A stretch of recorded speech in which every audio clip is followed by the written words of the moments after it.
Every day is a good news for me. Every day is a good life for me. Cameras.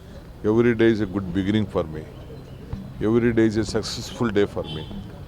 So ಪ್ರತಿದಿನವೂ ನಂಗೆ ಒಳ್ಳೆಯದೇ, ಪ್ರತಿದಿನವೂ ಸಂತೋಷನೇ, ಪ್ರತಿದಿನವೂ ಸಂತೋಷದ ದಿನನೇ, ಪ್ರತಿದಿನವೂ ಕಷ್ಟದ ದಿನನೇ. ಯಾವುದು ಏನು ಸುಲಭ ಏನಿಲ್ಲ. ಪ್ರತಿದಿನವೂ ಜನರನ್ನ ಸಮಸ್ಯೆನ ಬಗೆಹರಿಸ್ಬೇಕಾದ್ರೆ ಅನೇಕ ಕಷ್ಟಗಳು ಕಾರ್ಪಣ್ಯಗಳು ಇದ್ದೇ ಇರ್ತವೆ. ಅಡಕುಗಳು ತೊಡಕುಗಳು ಇದ್ದೇ ಇರ್ತವೆ. ಟೀಕೆಗಳು ಬರ್ತಾನೆ ಇರ್ತದೆ. ಟೀಕೆಗಳನ್ನ ಎದುರಿಸಲೇಬೇಕು. ನಮ್ಮ ಕೆಲಸ ಮುಂದುವರಿಸಲೇಬೇಕು.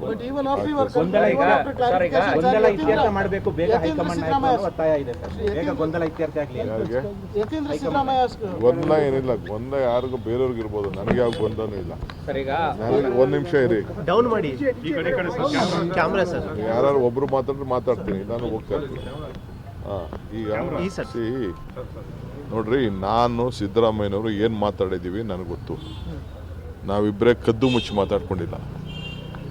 ನಮ್ಮ ಪಕ್ಷದ ವರಿಷ್ಠರು ನಾವು ಎಲ್ಲ ಸೇರಿ ಮಾತಾಡಿದ್ವಿ. ಆ ಮಾತು ಪ್ರಕಾರ ಇಬ್ಬರು ನಾವು ಮಾತಾಡ್ಕೊಂಡಿದ್ದೀವಿ. ಬೇರೆಯವರೆಲ್ಲ ಇದಕ್ಕೆ ಟೆನ್ಷನ್ ತೊಗೊಳ್ಳೋದು, ಸ್ಟೇಟ್ಮೆಂಟ್ ಕೊಡೋದ್ರಿಂದ ಯಾರಿಗೂ ಏನೂ ಪ್ರಯೋಜನ ಆಗೋದಿಲ್ಲ. ಯಾರಿಗೂ ಏನು ಪ್ರಯೋಜನ ಇಲ್ಲ. ಅವ್ರು ಯಾರಾದ್ರೂ ಸ್ಟೇಟ್ಮೆಂಟ್ ಕೊಡ್ತಾ ಇದ್ದಾರೆ, ನನ್ನ ಪರ ಕೊಡ್ತಾ ಇರ್ಬೋದು, ನನ್ನ ವಿರುದ್ಧ ಕೊಡ್ತಾ ಇರ್ಬೋದು, ಮಂತ್ರಿಗಳಿರ್ಬೋದು, ಶಾಸಕರಿರ್ಬೋದು, ಯಾರೇ ಇರಲಿ. ಪಾರ್ಟಿ ಡ್ಯಾಮೇಜಿಂಗ್ ಸ್ಟೇಟ್ಮೆಂಟ್ಗಳೇ ಹೊರತು ಪಾರ್ಟಿಗೆ ಒಳ್ಳೇದು ಮಾಡೋ ಸ್ಟೇಟ್ಮೆಂಟ್ ಅಲ್ಲ. ಎಲ್ಲ ಬಾಯಿ ಮುಚ್ಕೊಂಡು ಸುಮ್ಮನೆ ಇದ್ರೆ ಒಳ್ಳೇದು ಅಂತ ಮಲ್ಲಿಕಾರ್ಜುನ ಖರ್ಗೆ ಸಾಹೇಬರು ಹೇಳಿದ್ದಾರೆ. ಅದನ್ನು ನಾವು ಪಾಲನೆ ಮಾಡ್ಕೊಂಡು ಹೋಗ್ಬೇಕು. ನಾವು ಮಾತಾಡಿದ್ರೆ ನೋಟಿಸ್ ಕೊಡ್ತಾರೆ, ಯತೀಂದ್ರ ಅವ್ರಿಗೆ ಯಾಕೆ ನೋಟಿಸ್ ಕೊಡಲ್ಲ ಅನ್ನೋ ಪ್ರಶ್ನೆಯನ್ನ ಇಕ್ಬಾಲ್ ಹುಸೇನ್ ಅವರು ಮಾಡಿದ್ದಾರೆ. ಹೈಕಮಾಂಡ್ ಕೇಳೋಣ.